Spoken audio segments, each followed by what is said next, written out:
So I'm kind of putting the call out there to see if anyone wants to talk about my special interest subject. It's not even niche, it's not even weird, it's adulting on steroids. It's the stock market. So I've gone on a bit of a journey since I started investing in the stock market, since Ambrose was in his kinder year before he started prep. I knew I had to get serious. I knew I had to make my money work for me. And then COVID hit, so it's been interesting.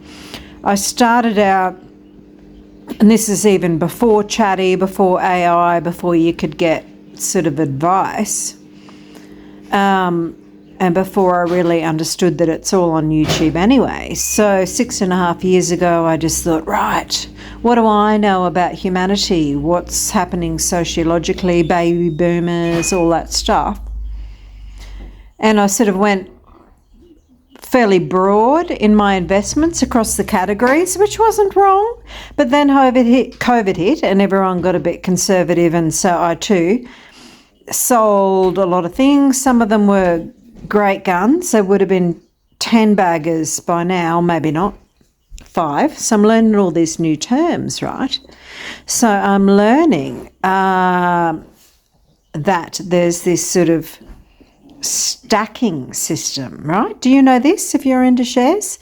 That you have the bottom stack, a bit like Maslow's pyramid for those in my game and my biz, where it's called the picks and shovels level.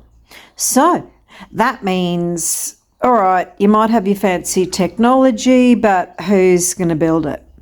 What are the tools that you need to even function? Who's building the computers? Who's building the data centers? Yada, yada. So of making sure that in different classes of investment groups, I've got a bit of a spread across picks and shovels. How do you actually build the things? Because often by the time you know they're going great guns, they're a pure play stock. And while they make the coin, they've often already shot and they're expensive, too expensive by the time you even sort of get into it. But I've got a few pure plays and different things like quantum, which is post after AI. So they're still pretty cheap. And then there's a category at the top of the pyramid kind of called mid-cap or penny stocks, right? They're cheap. They're emerging technologies that are going to support the pure plays. So I've gone through all my shares and boosted them, done a reboost, recalibration.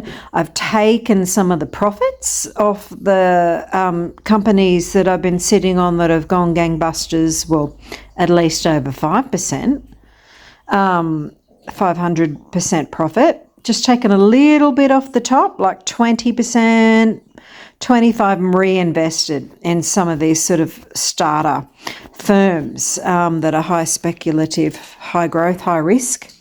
But I've got a strategy now, see, because I've got a 2034 plan, retirement, step down from full-time. Then most of my companies I'm investing in now are future technologies that are based on efficiency, doing more with less, using technology for the most part, but also efficient in terms of energy usage, good for the planet, cost effective, but innovative and new technologies, because if you get in early before the boom, then you make your profit. So I wish I had someone to talk with about all my special interest new investments. It's very exciting.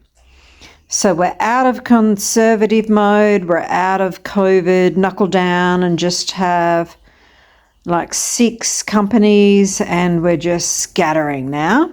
Small amounts in everything at its early stages to get a portfolio that's consistent with the style of investment according to the plan that I've got of the long-term growth indications, and you'll have a few that'll fall off and some that'll shoot on through. It's super exciting. We're focusing on quantum, we're focusing on energy harnessing, we're focusing on geothermal, we're focusing on uranium.